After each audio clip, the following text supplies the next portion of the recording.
Hi everybody. So my name is Viraj, and I am a consultant with EY Parthenon.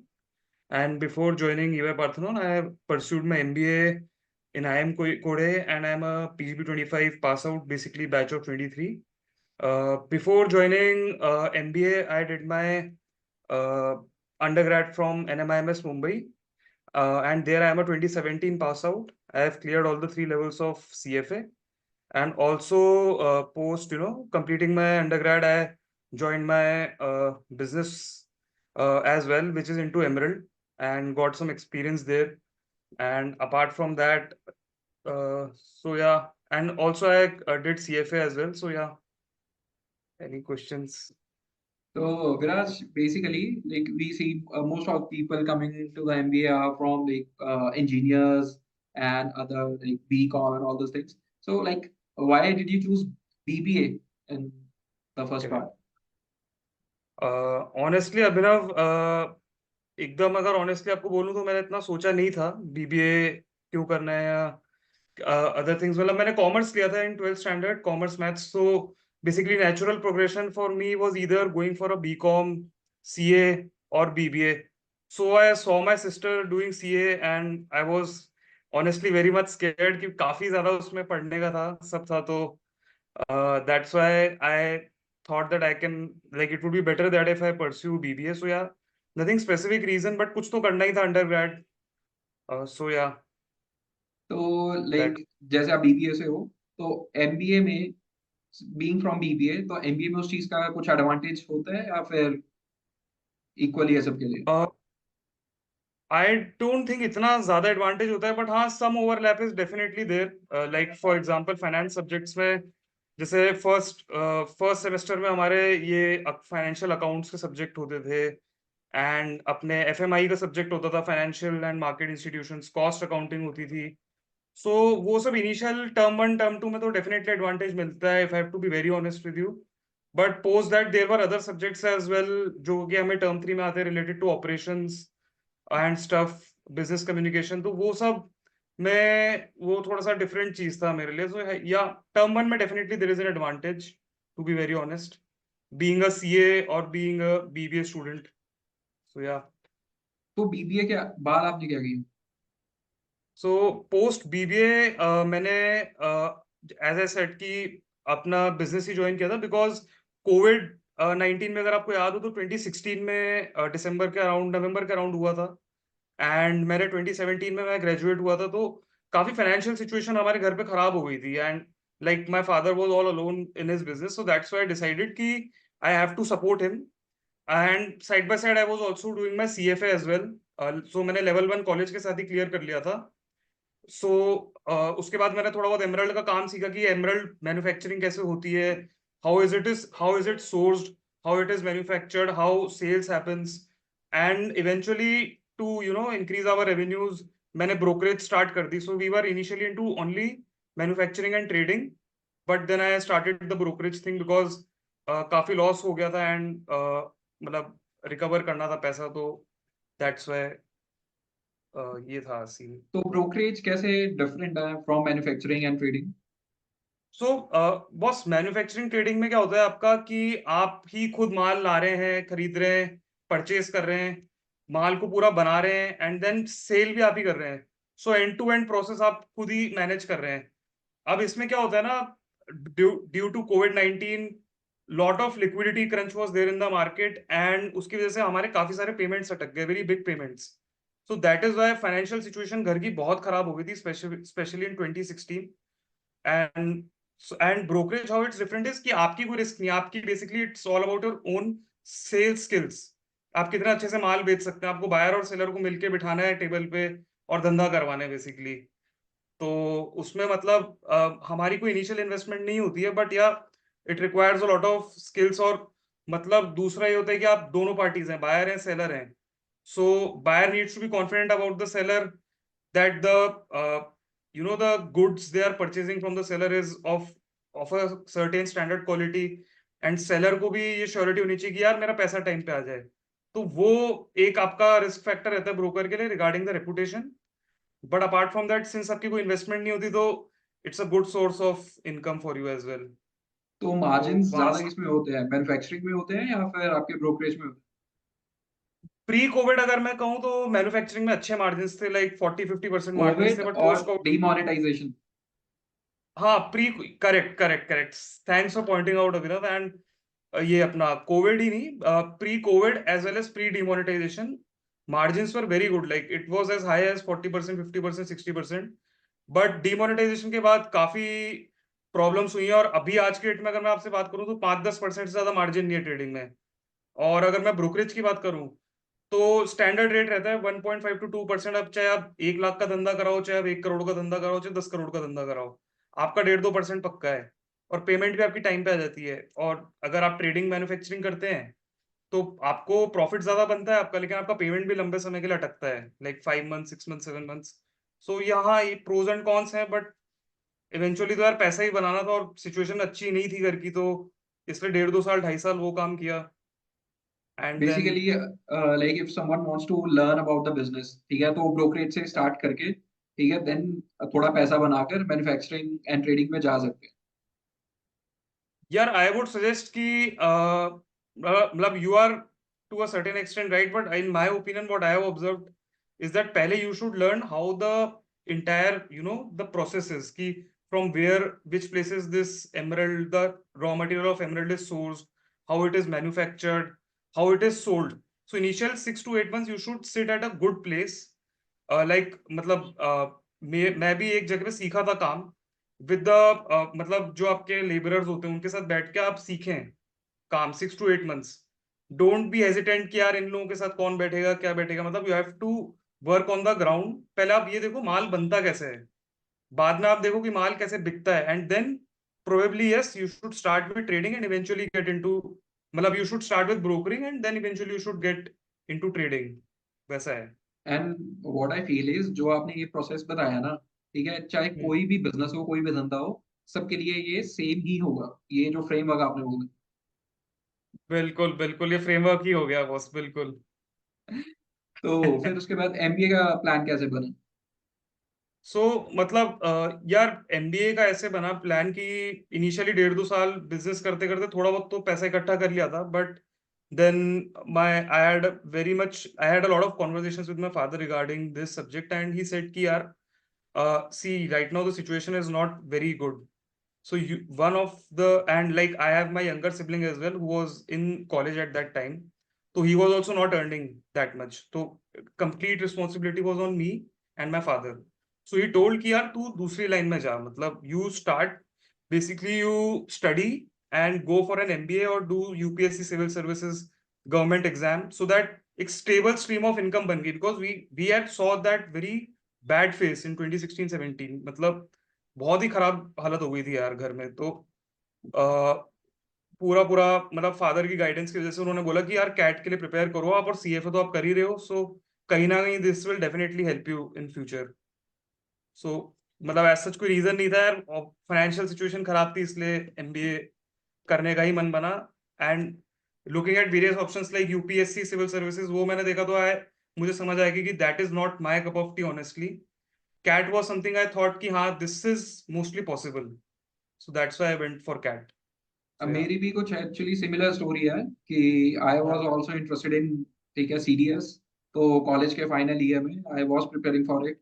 फिर एक medical injury होती है जिसकी वजह से आई गॉट टू नो कि हाँ, मैं एलिजिबल ही नहीं हूँ, इन केस अगर मैं एग्जाम क्लियर भी कर लूंगा, ठीक है, correct. Then I won't be eligible because of my physical injury. ठीक है, तो उसके बाद I went on to do job in IT sector. और उसके बाद फिर जैसे जैसे थोड़ा नॉलेज मिली, then MBA got into the picture, but कभी सोचा नहीं था कि एमबीए करेंगे। तो आई गेस सिमिलर स्टोरी ही है, अपनी अपनी स्ट्रगल्स हैं एंड अपनी अपनी स्टोरी है। सही बात है, सही बात है, बिल्कुल सही बात है, तो agreed. तो आपने कितने अटेम्प्ट दिए थे कैट So बॉस मैंने पहला अटेम्प्ट दिया था 2019 में, एंड मतलब आई मैंने कोई प्रिपरेशन, मतलब बहुत अनस्ट्रक्चर्ड प्रिपरेशन करी थी, मेहनत करी थी बट बहुत अनस्ट्रक्चर्ड प्रिपरेशन थी। And because of that I got 91 percentile. So by unstructured preparation I mean की, to be very specific, 3 section होते हैं अपने, LRDI, quant, BARC। So LRDI quant was good, तो मैंने सोचा यार let's focus on BARC so that मैं तीनों सेक्शन अच्छे कर लूँ। और मैंने बहुत मेहनत की उसमें, like I solved around 700-800 passages और in the entire preparation journey, but कुछ नहीं हुआ यार, मतलब 70 परसेंटाइल था मेरा, सेक्शनल भी नहीं निकला उधर, एंड 91 परसेंटाइल आया। तो मुझे एक चीज समझ में आ गई कि यार एक क्रैकेबल तो है एग्जाम, बट आपको अपनी स्ट्रेंथ पे फोकस करना है। तो मेरी स्ट्रेंथ थी क्वांट और एलआरडीआई में, तो मैंने पूरी जान अपनी वहां लगा दी सेकंड अटेम्प्ट में। एंड वीआरसी मैंने इतना प्रिपेयर किया कि यार चलो एटलीस्ट सेक्शनल अपना निकल जाए, उतना मैंने उसको लेके लोड नहीं लिया। तो सेकंड अटेम्प्ट में because of following that strategy I was मतलब with God's grace able to get a 99 percentile के आसपास। तो वो था।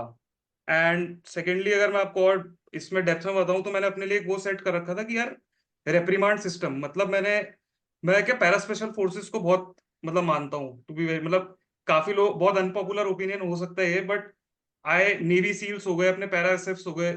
सो उन आर्मी में एक रेप्रीमांड सिस्टम होता है कि आप कोई गलती करते हो ना तो उसके कॉन्सिक्वेंसेज होते हैं।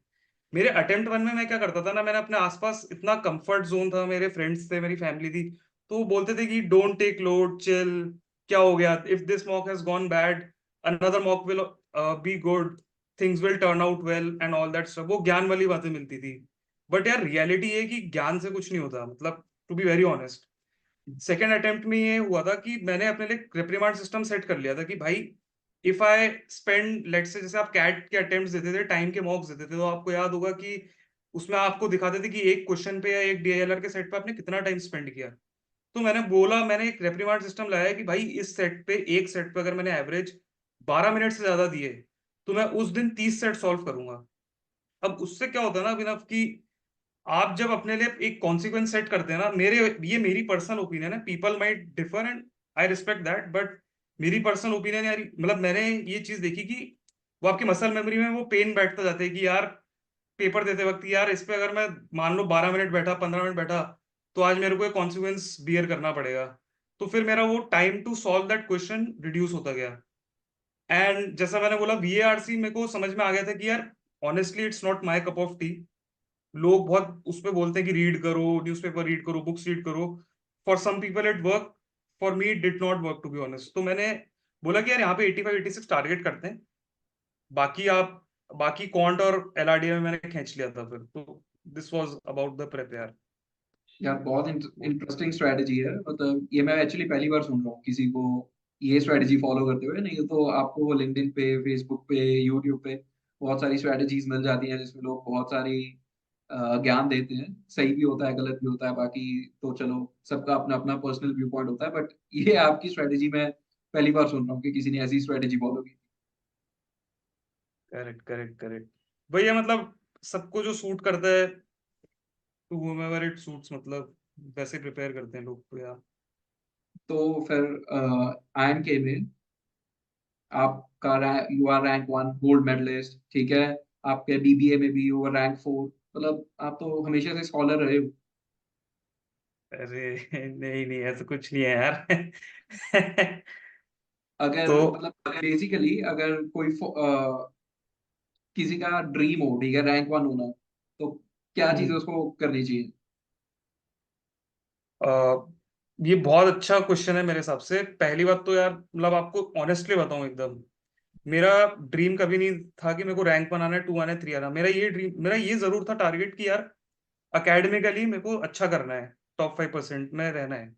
To be very honest, specifically मेरा ड्रीम ये टारगेट था, ड्रीम भी नहीं बोलूंगा, this was my target. and basically like I had talked to some seniors on LinkedIn. So matlab I got to interact with one of the IIM Ahmedabad guys who is also from Jaipur. His name is सम्यक डागा। तो उन्होंने मुझे ये बताया था कि भाई either you do well in academics or you do exceptionally well in case studies, और या फिर आप ये प्लेसमेंट कमेटी में पहुंच जाओ, तो चांसेस हैं कि आपकी प्लेसमेंट अच्छी लग सकती है। इन तीनों में से ही said it would be possible to do only one thing exceptionally well, and the second thing a little bit, मतलब अच्छा कर लोगे आप उसमें, और दो चीजों में फोड़ना भी कुछ हद तक पॉसिबल है, उसके लिए बहुत ब्रिलियंस चाहिए। बट तीनों में फोड़ना तो इज नेक्स्ट टू इम्पॉसिबल, मतलब। तो मतलब अर्ली ऑन जब मैं अपने, जब when we entered into the college, तो अपने साथ सीनियर्स की मीटिंग होती थी, we used to make us do all those tasks and all that stuff. तो मुझे यार समझ में आ गया कि ये तो अपने से नहीं होने वाला। बहुत सिंपल भाषा में अगर मैं बोलूँ तो I basically understood that and मैंने ये डिसाइड किया कि यार एकेडमिक्स पे फोकस करते हैं। वो पास्ट में भी अच्छा रिकॉर्ड है with God's grace, and this time also मतलब आई टारगेटेड किया टॉप 5% में रहेंगे, because I had a perception कि पीपल मतलब there are CA rankers, there are IIT graduates, top IIT के लोग हैं। 9 हमारी भी है, 9.5 प्लस जीपीए हमारी भी है वहां पे, तो उनके साथ compete करना, तो डेफिनेटली 1 2 3 तो टारगेट नहीं था मेरा। वो हो गया, वो पता नहीं, मतलब वो लक भी था मेरा, मैं बोलूंगा लक फैक्टर तो था ही उधर। But yeah top 5% was a target, to be honest. तो आपने सो अकेड्स के अलावा और किसी चीज पे फोकस नहीं किया, कमेटीज में या फिर केस कॉम्पिटिशन्स में आपने किसी चीज में पार्टिसिपेट नहीं किया? नहीं बॉस, नहीं, बिल्कुल भी पार्टिसिपेट नहीं किया। मतलब मैंने केस का बस वो जो अब प्लेसमेंट कमेटी हमें कंपलसरी भरवाती थी फिल करने के लिए, वो फिल किया था, बट मुझे कुछ नहीं पता था कि क्या केस स्टडी होती है। आई हैड नो क्लू कि मुझे कमिटीज के फुल फॉर्म का भी नहीं पता है आज की डेट में। प्लेस कॉम और प्लेस ऑफ्स के अलावा मुझे कुछ नहीं पता, मतलब टू बी ऑनेस्ट, तो मैं उतना डार्क में हूँ आज की डेट में भी। सो तो माय फुल फोकस वाज क्या, कैट्स कर लो। तो रिग्रेट होता है कि यार अकेड्स के अलावा कुछ और भी कर सकते थे? बिकॉज मतलब आई have seen you in the second year also, ठीक है?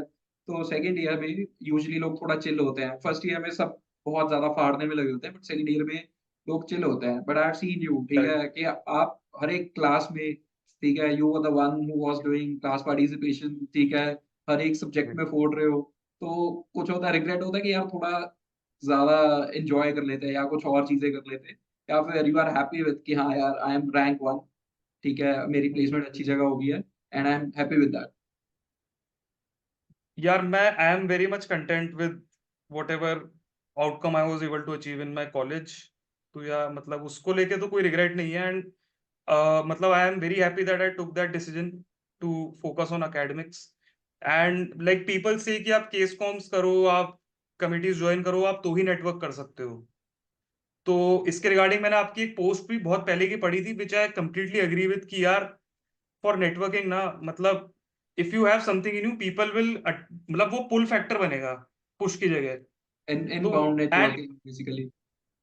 Basically yes yes, correct correct. And दूसरा जो आपने उसमें बोला था कि आपका नेटवर्क, मतलब आप 100 जनों से इंटरेक्ट कर सकते हैं कमिटी के थ्रू, और बहुत सारे जुगाड़ भी लगा सकते हैं, but meaningful relationships he at the end of the day काम आते हैं, जो आपने 8 10 15 लोगों से आपने बनाए हैं। That exactly. Is true networking in my opinion.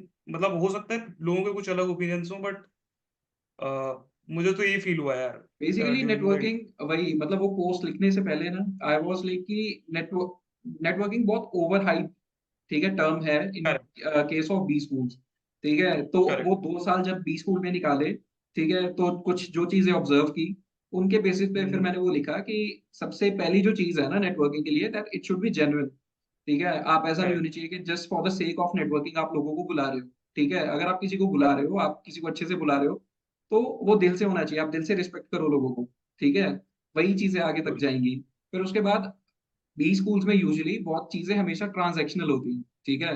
अगर आप किसी को कुछ दोगे जी। तभी सामने वाला आपको कुछ देगा, ठीक है? अगर आप एक सब्जेक्ट में करेक्ट। अच्छे हो, आप फाइनेंस में अच्छे हो, तो माइट भी दूसरा बंदा ऑपरेशंस में अच्छा होगा और वो आपकी उसमें हेल्प करेगा। तो वो बी स्कूल्स में भी है, बाहर भी है, बट बी स्कूल्स में वो चीज थोड़ी ज्यादा बाहर निकल कर आती है, तो फिर वो चीज होनी करेक्ट। चाहिए।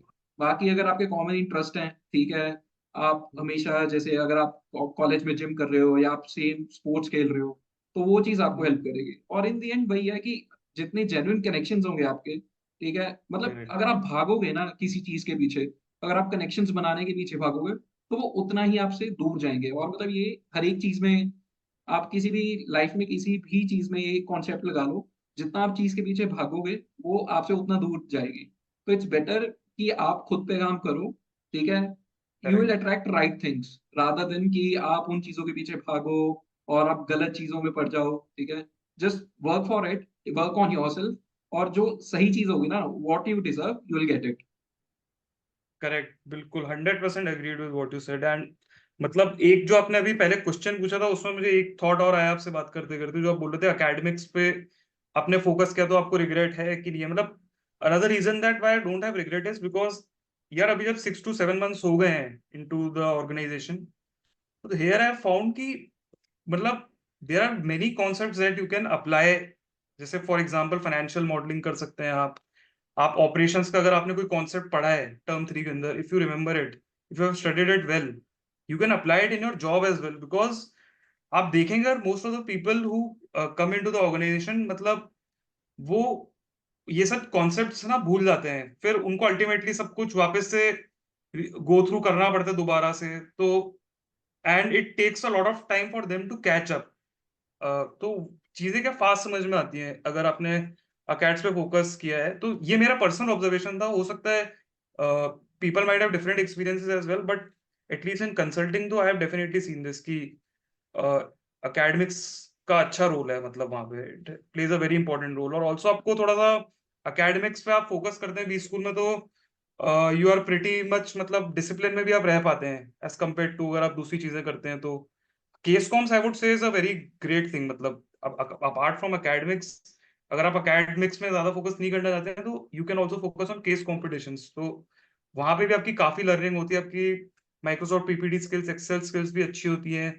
एंड अपार्ट फ्रॉम दैट, मतलब आपको इंडस्ट्री की नॉलेज भी अच्छी बढ़ती है, स्ट्रक्चर्ड वे ऑफ थिंकिंग आता है। तो हाँ, so these were my two observations मतलब बेसिकली बेसिकली। ना, कोई भी अगर बंदा भी बी स्कूल ज्वाइन कर रहा है तो मेन फोकस उसका प्लेसमेंट पे ही होता है, ठीक है। आपका एंड गोल यही है कि आपको एक अच्छी प्लेसमेंट लेके जानी है। तो वैसे ही जैसे आपने करेक्ट। पहले बताया, या तो आप एकेडमिक्स पे फोकस कर लो, या केस कॉम्स पे कर लो, या आप प्लेस कॉम में चले जाओ, ठीक है। यही 3 तरीके हैं जिससे आपके चांसेस बहुत ज्यादा हाई होते हैं, ठीक है, करेक्ट। एक अच्छी प्लेसमेंट के लिए।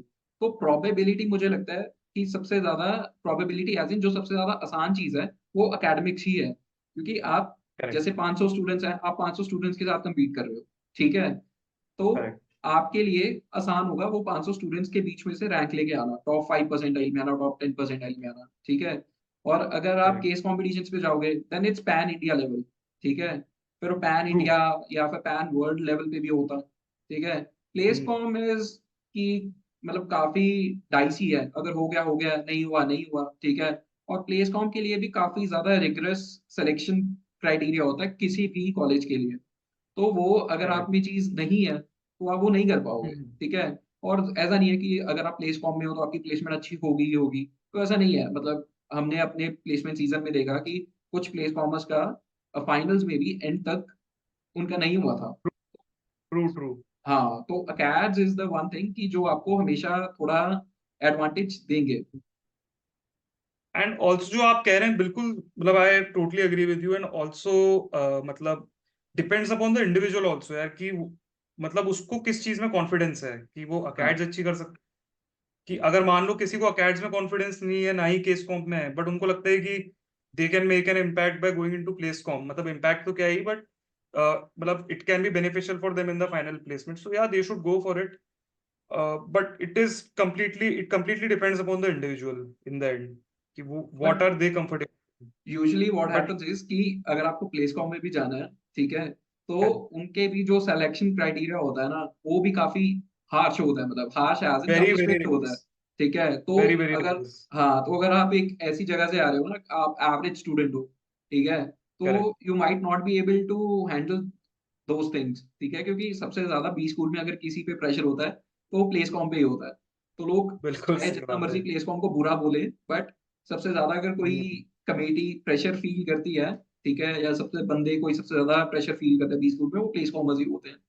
बेसिकली थैंकलेस जॉब कर रहे हैं वो, मतलब हाँ बिल्कुल वो सही जितना मर्जी बात अच्छा करे, बट इन दी एंड उनको गालियां ही पड़ती है। है। बात है, सही हाँ, बात है। तो चलो प्लेस प्लेस कॉम से हम आपकी प्लेसमेंट्स पे आते हैं। समर हम्म। इंटर्नशिप्स कैसी रही आपकी? यार आपको अच्छे से पता है, समर इंटर्नशिप मेरा बहुत खराब, मतलब अच्छा एक्सपीरियंस नहीं था टू बी ऑनेस्ट। एंड मतलब एकदम लास्ट क्लास में जाके प्लेस हुआ था मैं। एंड आई स्टिल रिमेम्बर कि ट्रेमेस्टर 1 की एंड टर्म थी, उससे 2 दिन पहले अपनी प्लेसमेंट्स खत्म हुई थी, और उसी दिन शाम को मेरा फाइनली प्लेसमेंट हुआ था। So it was not at all a good experience. And मतलब I can feel the pain यार, जिन लोगों को शॉर्टलिस्ट नहीं आती ना, मतलब हाउ इट फील्स कि for 2 days, 3 days, 4 days continuously, you are just sitting in that attire, in that central hall of central Zoom hall, and you are not getting any shortlists, and people around you are getting calls. So it feels extremely, extremely bad. But yeah, love, it's life. Life is unfair, and you have to deal with it. Obviously, मतलब I can't blame anybody for this, it was completely on my CV. मैं तो ऐसे ही देखता हूँ इसको कि people had better CVs than me while they entered into the college. तो हाँ, that's why I was not able to get a good SIP, my but opinion. आपको लगता है कि आपको पता है कि आपकी सीवी में इश्यू कहाँ था? बिकॉज़ जितना मैंने आपको देखा एकेडमिकली यू वर लाइक ठीक है, एक्सीलेंट।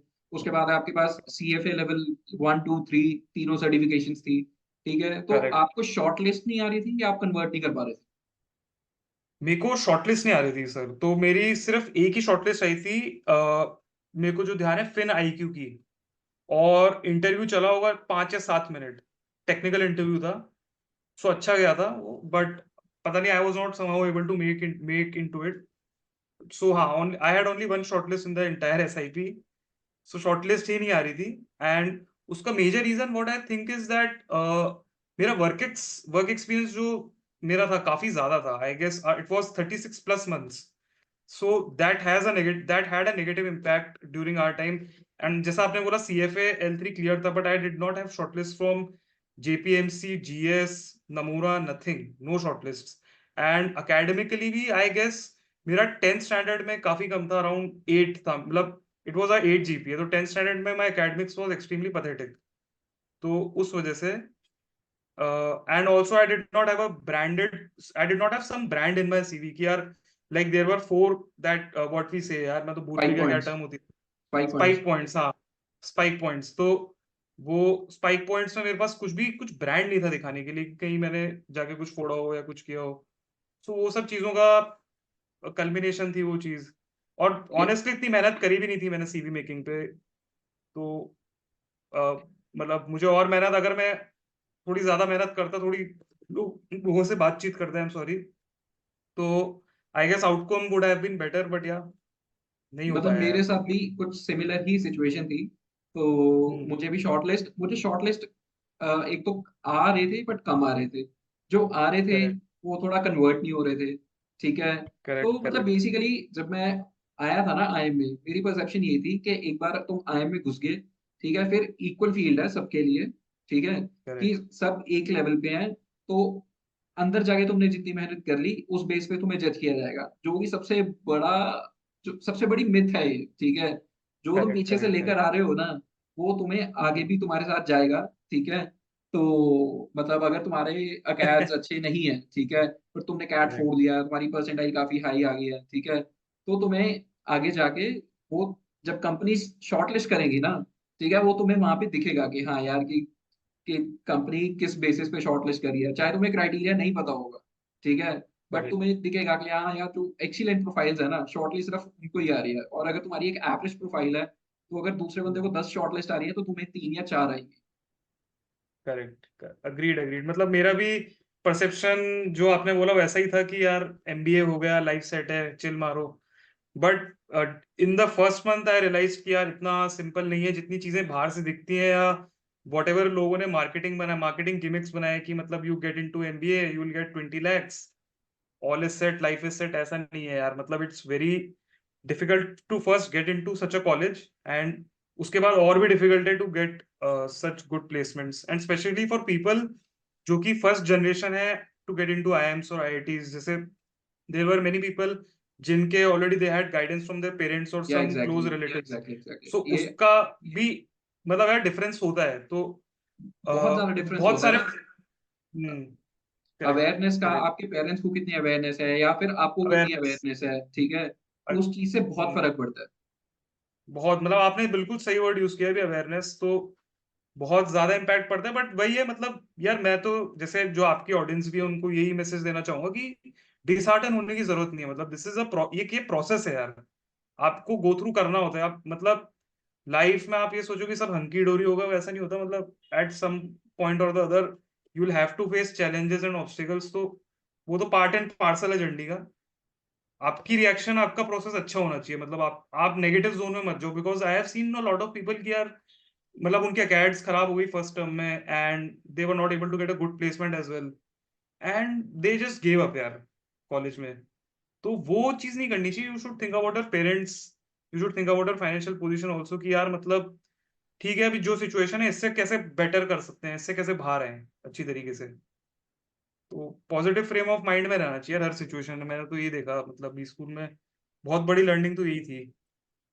तो फाइनल्स के लिए कैसा था आपका? क्योंकि फाइनल्स तक आपके पास आपके सीवी पे काफी अच्छे स्पाइक पॉइंट्स थे, ठीक है, आप करेक्ट, रैंक 1 थे, तो फाइनल्स का करेक्ट, प्रोसेस करेक्ट। कैसा कैसा रहा फिर आपके लिए? बिल्कुल, बिल्कुल। तो हाँ, सो फाइनल्स में अपना जहाँ तक रहता है फर्स्ट ईयर का सीजी के हिसाब से आता है। तो फर्स्ट ईयर के सीजी के हिसाब से मेरा 3rd रैंक था, तो that also we can show. So मतलब मेरे हिसाब से जो मेरी अंडरस्टैंडिंग थी, मेरे को सिर्फ़ इस रैंक 3 के स्पाइक पॉइंट की वज़ह से ही शॉर्टलिस्ट आ रही थी for companies like BCG, EY, Nomura, जो 3-4 अच्छी शॉर्टलिस्ट मेरे को आई थी। सो मतलब वहाँ पे मुझे रियलाइज़ हुआ कि यार मतलब आई वाज़ मतलब जो आपके पहला भी का भी क्वेश्चन था कि do you regret to focus on academics, और या बाकी चीजें भी कर सकते थे। तो I don't have even an iota of regret about that, because it is only because of focusing on academics, because of my parents guidance, कि यार उनका भी यही था कि यार पढ़ाई पे ध्यान दो, पढ़ाई अच्छे से कर लो, बाकी सब सॉर्ट आउट हो जाएगा। वही चीज करी मैंने and मतलब उसका मेरे को एडवांटेज मिला यार एंड में। इन the final placements I feel personally it was a level playing field. मतलब वो एक साल में आपने क्या किया ना, आप नेगेटिव जोन में गए कि आपने अपने आप पे काम किया, अपने एकेडमिक्स पे काम किया, या आपने केस कॉम्पिटिशन्स में काम किया, या जो भी एक्स्ट्रा एक्स वाई जेड चीजों जो भी आपको अचीव करना है उसके लिए आपने किस किस प्रोसेसेस पे काम किया। तो जैसे मैंने एकेडमिक्स पे काम किया, because my target was either to get into consulting और finance, I was very clear. तो मतलब डेफिनेटली मुझे एडवांटेज मिला उधर एकेडमिक्स के, whole and soul because of academics in my opinion. तो यार इतना एग्जैक्टली मैं एग्जैक्टली, मतलब जैसा आपने बोला ना कि एसआईपी मतलब कि फाइनल्स के टाइम पे एक थोड़ा लेवल प्लेइंग फील्ड होता है, एसआईपीज के टाइम पे आपके हाथ में कंपैरेटिवली कुछ नहीं होगा, आप जितना मर्जी कर लें, करेक्ट, करेक्ट, ठीक है। अगर आप करेक्ट, इवन आप केस फॉर्म्स पे ही फोकस करेंगे ना, तो there are second year people, ठीक है। चलो, आप केस फॉर्म्स का करेक्ट। ऐसा होता है कि सेकंड ईयर की अलग टीम होती है, फर्स्ट ईयर की अलग होती है, बट आप नए हम्म, नए गए होते हो, और स्पेशली कोई कोड में ऐसा होता है कि आपकी सारी कमेटीज का, ठीक है, आपके सारे ग्रुप्स का जो ऑडिशन होता है वो फर्स्ट टर्म में ही होते हैं, ठीक है। तो you are already schooled with all those things. तो बहुत कम चांसेस होते करेक्ट। हैं कि आप मतलब एक ढंग का केस फॉर्म निकाल के एक पीपीओ ले पाएँगे। तो चांसेस प्रोबेबिलिटी हम्म, कम होती है, ऐसा नहीं है कि बिल्कुल नहीं होता, बट प्रोबेबिलिटी थोड़ी कम होती है। सेकंड ईयर में आपके पास काफ़ी ज़्यादा चांस होता है, ठीक है? तो करेक्ट। आई स्टिल फील कि फाइनल्स में भी ऐसा नहीं होता कि बहुत ज़्यादा लेवल प्लेइंग फील्ड है, बट स्टिल अगर आपने 2 साल मेहनत की है, ठीक है, तब आपके पास चांसेस हैं, आपकी प्रोबेबिलिटी ज़्यादा है as compare to your probability first ज्यादा है। ईयर। Correct, correct. मतलब जो पास्ट में आप करके आगे हो, देखो यार वो तो चेंज आप कर नहीं सकते हो। So best what you can do is कि यू कैन स्टे पॉजिटिव, और जो भी आपके पास फर्स्ट ईयर में एक साल में जो भी आप बेस्ट से बेस्ट कर सकते हैं केस कॉम्पिटिशन्स में, एकेडमिक्स में, या कमिटीज में, वो आप करके definitely you can get through. And मतलब as I had seen in your earlier podcast as well, मतलब आपका पॉडकास्ट मैंने देखा था, स्पेसिफिकली अगर मैं मेंशन करूं, I have to mention Harshit का मैंने पॉडकास्ट देखा था। So he said a very good thing, यार it's not the end of, मतलब किसी चीज का एंड नहीं है। एक प्लेसमेंट आपकी लग गई और आप सोचो कि लाइफ सेट है, because we also know there were some very marquee companies, I would not name the firm, जिसने लोगों को ऑफर दिया, बट अभी डिले करते करते अब वो लोग फाइनल ज्वाइनिंग जनवरी में होगी। सो यू आर मतलब I know you have understood that what company I am talking about, big three firms, it's one of the big three firms. तो वही है यार, मतलब लोगों ने प्लेसमेंट फोड़ दिया, लेकिन वहां पे मतलब उनको प्रॉब्लम ऑब्स्टिकल फेस करना पड़ रहा है अभी। 8 to 10 months उनकी ज्वाइनिंग डिले हो गई है। उसमें से कुछ ऐसे लोग, I know a few people, I would not name anybody, they are even working for like 20-25 thousand per month यार, after getting a placement from such a big company. So ये रियलिटी है यार, मतलब this is the harsh reality कि it's not necessary कि if you get into a good firm your life is set. कुछ भी हो सकता है boss, so you have to be mentally prepared for everything, मतलब in my opinion. So since you are working in consulting, ठीक है, तो this is the last question, okay? So one correct, good thing correct. about consulting and one bad thing about consulting. One good thing about consulting is that bad thing तो obviously यार I would not say bad thing, but work hours काफी ज्यादा हो जाते हैं, कभी कभी hectic हो जाता है, and there is a lot of pressure also यार from the client side, from the मतलब internal team से भी, because they have expectations यार, they have invested money, so obviously, so I would not say that's a bad thing, but that's a real thing यार। मतलब अगर आज if I invest my own money also, तो obviously I would expect results in a shorter span of time। सो मैं सामने वाले की नहीं देखूंगा कि यार what challenges they are facing and all. So yeah, that's the part and parcel of the job. And one good thing, if I have to talk about the job, is that you get to, interact with a lot of, CXO level stakeholders, promoter level stakeholders, and आपकी learning जो होती है उस process में, मतलब आपकी soft skills भी develop होते हैं और आपकी hard skills related to strategy, कि यार एक पूरा प्रोजेक्ट है उसको कैसे फेजेस में डिवाइड करना है, कैसे एक फेज को विद इन टाइम आपको टाइमलाइंस कैसे मीट करनी है। सो वो काफी अच्छी लर्निंग है। मतलब if I have to summarise it, तो इंडस्ट्री लर्निंग होती है आपकी, एक आपकी ऑपरेशनल लेवल पे लर्निंग होती है। तो ये दो मेजर लर्निंग्स होती है कंसल्टिंग प्रोजेक्ट्स में, at least what I have observed in 7 months. Operational level की लर्निंग आपकी होती है इम्प्लीमेंटेशन प्रोजेक्ट्स में, जहाँ पे आप स्ट्रैटेजी को इम्प्लीमेंट कर रहे हैं, और इंडस्ट्री लर्निंग आपकी होती है जहाँ पे प्योर प्ले स्ट्रैटेजी का प्रोजेक्ट है। तो उससे आपको काफी एक अच्छा एक्सपीरियंस मिलता है in a very short span of time. तो जो हम कहते हैं ना लर्निंग कर्व काफी अच्छा है कंसल्टिंग में, what I feel personally. So thank you Viraj, show पे आने के लिए एंड अपने इंसाइट्स शेयर करने के लिए। Thank you so much for inviting me, and it was a pleasure to